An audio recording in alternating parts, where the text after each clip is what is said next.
Bismillahirrahmanirrahim. Hello and welcome to Rahman Digital Production. This is lecture number 64 of Physics 5054. Ladies and gentlemen, in today's lecture we will discuss latent heat of vaporization. This is the heat required to change a substance from liquid to vapor or from vapor to liquid without any change in temperature is called latent heat of vaporization, and we are denoting it with capital letter L with the subscript of V. The unit of latent heat of vaporization is joule because it is an energy. It is a heat required to change a liquid to the gaseous or vapors form. The reverse is also possible if the gas or the vapors is condensed to liquid, then the heat is given out. So there is another form of latent heat of vaporization, and that is the specific latent heat of vaporization. Specific latent heat of vaporization is the heat required to change 1 kilogram of a substance from liquid to gaseous or vapor form without any change in the temperature is called specific latent heat of vaporization. Ladies and gentlemen, we are denoting this by lowercase letter l with a subscript of V, and the unit for specific heat of vaporization is joule per kilogram. Ladies and gentlemen, let me explain that if you are taking 1 kilogram of water in a beaker, how much heat is required to completely change that 1 kilogram of water into gaseous form or vapors? That heat is called specific heat of vaporization. That is called specific heat of vaporization. Ladies and gentlemen, take note that specific latent heat of vaporization, or generally latent heat of vaporization, is the amount of heat required to vaporize a substance from liquid to vapors, but the reverse phenomena is also possible. In that case, the heat required to condense a vapor form to a liquid, in that case, the heat required to condense the vapors from gaseous state to liquid is equal to the latent heat of vaporization. You have to keep this in mind. Ladies and gentlemen, we are having a formula of relationship that LV with capital L is equal to lowercase l with a subscript of V multiplied by M. This is a formula we will use in the work example. In the work example, I will do it here. Worked example. These sort of examples are clearing your concept on the topic.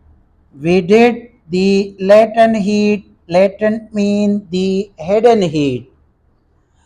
The heat which we cannot see even by eyes, or neither we can observe it on a temperature which, when a substance is changing from one state to another state, although heat is being provided, but we are not noticing it by any means.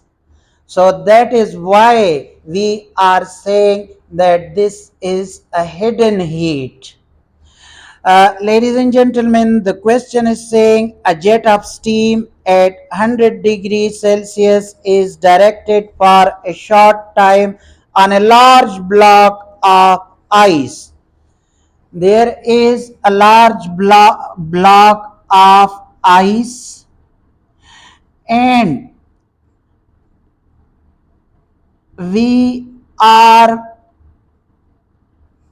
allowing a jet of steam which is at 100 degree Celsius on this large block of ice. So what is it is doing? At 0 degree Celsius, this block of ice is at 0 degree Celsius. Some of the steam condense. When hitting this steam, this cooled surface, some of the steam is condensed to form water, and some ice is melted because this is on 100 degrees Celsius. So hitting the cold surface, which is the boiling point of water, so some of the ice is melted. The condensed steam forms 0.4. So I am writing 0.40 kilogram of water at 0 degrees Celsius. Number one part is saying that calculate what? Calculate the heat given out by this mass, because it is converting to water from steel. Then how much heat is given out by this water as it cools to temperature of the ice? One thing they said, that take specific latent heat which is LV, and they given us it, which is very important, 2200 2200 of the kilojoule per kilogram. Kilojoule per kilogram. They also given us the specific heat of specific heat capacity of water, which is 4.2 kilojoule per kilogram per Kelvin. We will need that in the second part. First part can be solved with this one. So we are finding the heat given. So it means that LV is equal to LV multiplied by M. Ladies and gentlemen, we are putting the values, both the values are with us. So inserting that way, those values will give us the amount of heat, and that is 800. This is 800 kilojoule of heat will be given out by the steam to condense to water. Now the second part is saying that do what? Calculate the heat given out by this water as it cools to the temperature of the ice. Because the question is saying some steam is cooled down and it becomes ice. So they are saying when that steam is becoming ice, how much energy, how much heat it will give out to be condensed to the ice. So temperature delta theta is given as 100 degrees Celsius minus 0 degrees Celsius, which is equal to 100 degrees Celsius. That is the, and specific heat capacity is given as 4.2. Specific heat capacity, which is small c is given as 4.2 kilojoule per kilogram, kilojoule per kilogram per kilogram,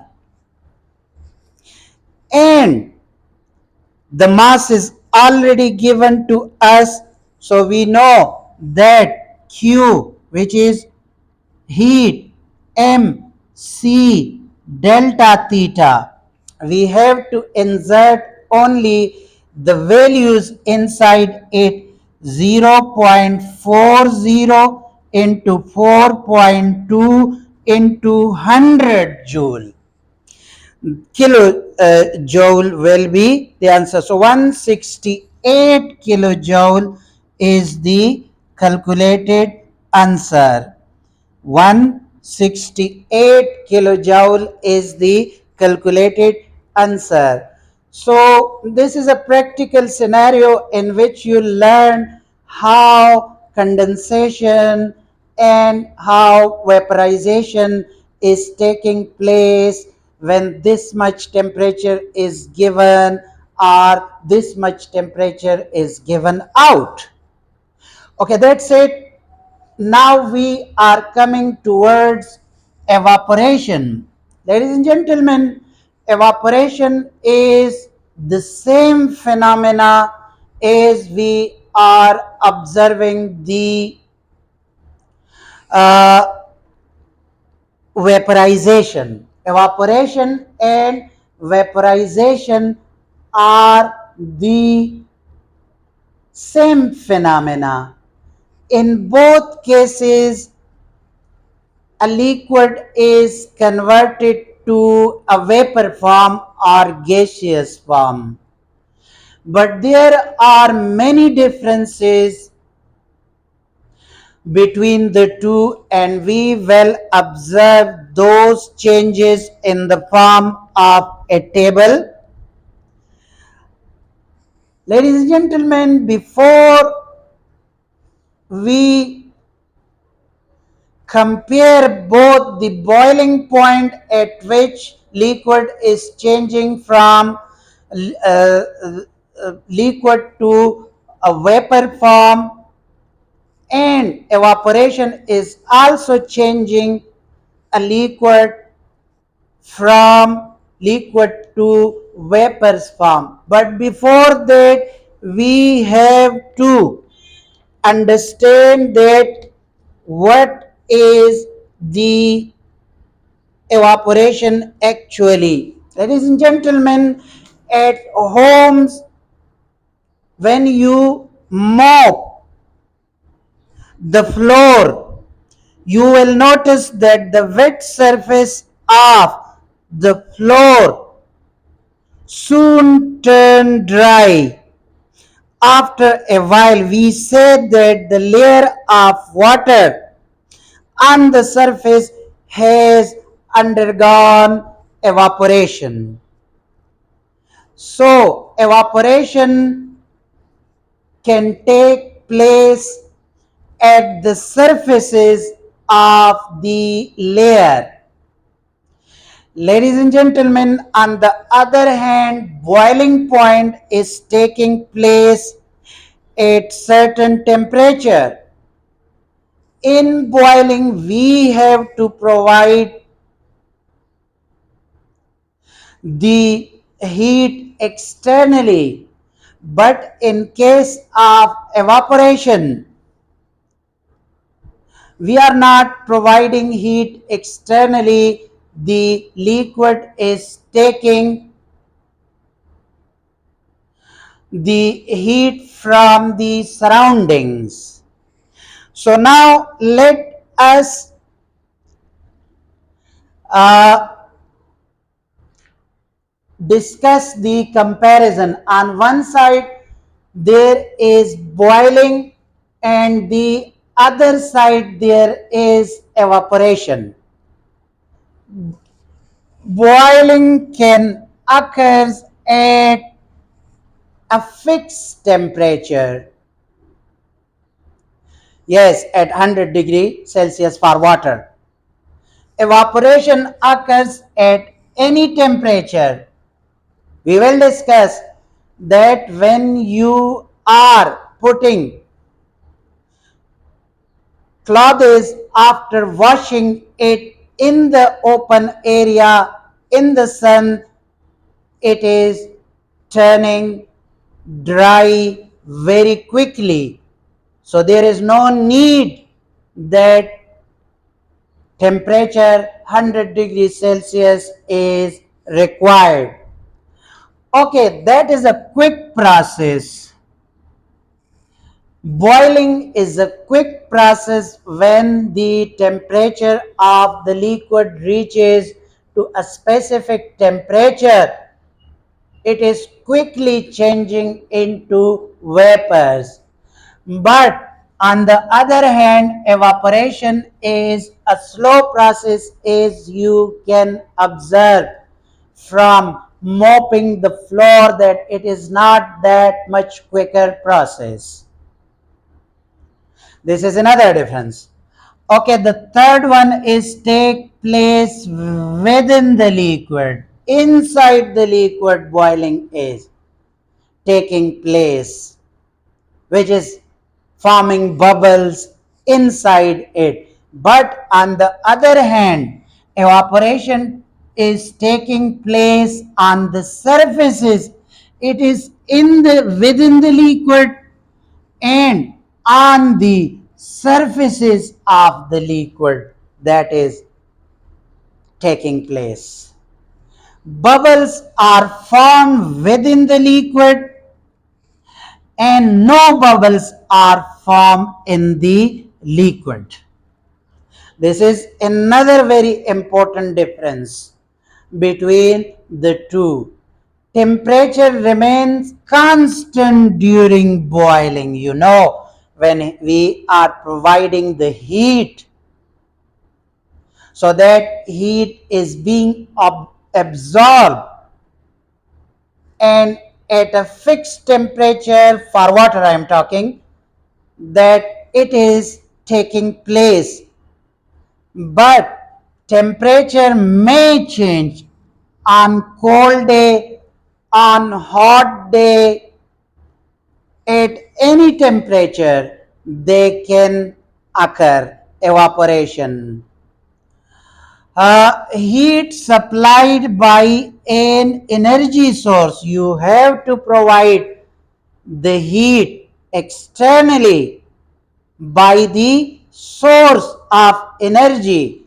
But in this case, heat supplied by the surrounding. We are not providing the heat externally by Bunsen burner or other energy sources. It is taking the heat from the environment. So, ladies and gentlemen, there, these are the differences between these two. We are doing a very important experiment to explain the evaporation. Ladies and gentlemen, in this experiment, you need a beaker in which there will be a volatile liquid.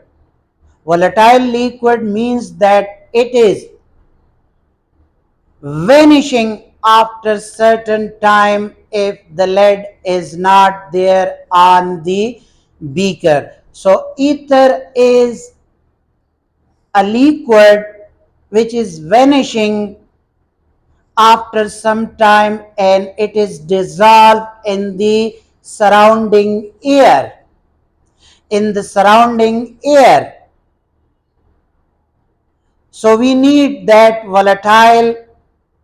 There is a beaker with us which is on a block of wood, and there is a film of water, means a thin layer of water. There is ether inside it, and there is a glass rod. There is a glass rod through which when we can blow air to provide heat to the internal molecules of ether. So that is the arrangement. This glass tube, the result of this experiment, ladies and gentlemen, is very interesting. This experiment is interesting, but the result is more interesting. How? Ladies and gentlemen, when there is a thin layer of water, you have to put that beaker on the wood surface above the thin film of water. After some time, you will notice that the beaker stick to the surface of wood, and that thin layer of water becomes ice. That is why I am saying very interesting. The result is very interesting. That it becomes stick to that. Now what actually happens? The nutshell is evaporation is taking place. The molecules which are getting heat from the surroundings get enough energy to escape from the attractive forces of the down molecules, and it spread in the air in different direction, reaching that thin film of water. Now water is more hotter than the evaporated ether molecules. So as a result, this water is giving heat to the ether molecules, and by itself the thin film of water becomes cool and turn into ice, and as a result stick to the beaker.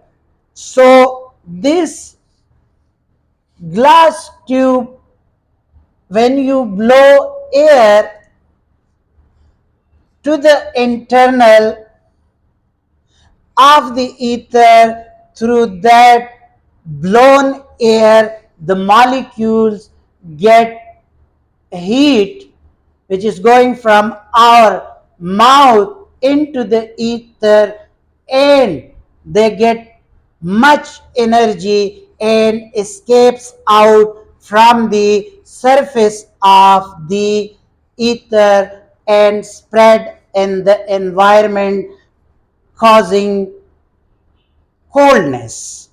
Remember that evaporation is a cooling process. Evaporation is a cooling process. I can tell you that whenever on a sunny day you come out from the swimming pool, you are feeling very cold because there is water on your body, and that water needs heat to be evaporated, and in this case that heat is being provided by the internal of your body, making those water evaporated. When heat is getting out from your body, you are feeling cooler. Taking the advantage of time, ladies and gentlemen, let me tell you that when dogs are getting their tongues out and in quick succession, they are also doing evaporation. So evaporation is a cooling process, and you can observe that in many situations. One situation I told you, when you come out from the swimming pool. The other situation is when somebody is having high fever. We are putting a wet cloth on the forehead or on the face of that patient.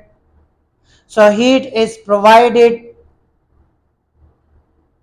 to that water in the cloth, and it evaporates, making the environment cooler, and as a result, you people are getting the uh, cooler effect, and the fever is coming down as well.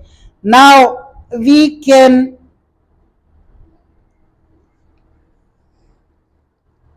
observe this phenomena with the kinetic molecular theory of substances, the process of evaporation. Ladies and gentlemen, there is a beaker in which there is ether, which we talked here. Now we are going on a micro scale. So when there is a movement of molecule, and energetic molecules are coming to the surface, and they escapes out from the effect of other molecules attractive force. Energetic molecules escapes carrying heat away. Less energetic molecules left behind, they cannot escape from the attractive forces of the internal molecules. And remember that when it is coming to the surface, evaporation occurs only from the surface of the liquid, which we said in this point. Okay, some of the molecule rebound by touching the air molecules in the surrounding, and it again being attracted by the molecule. So some molecules rebound into the liquid due to collision with the air molecules or other escaping molecules. But when the molecules escape, they spread in the air, making the environment cooler. So we can look at this process at micro level, ladies and gentlemen. So that was the whole story about evaporation. One example I want to give, then I want to close it, and that example is when you are putting perfumes on your bodies. So perfume also spread into the environment, making the smell very good. So that also cause evaporation, and whenever you are doing spray of cologne, you are feeling coldness. That is also due to the evaporation. Thank you very much for watching. Allah Hafiz.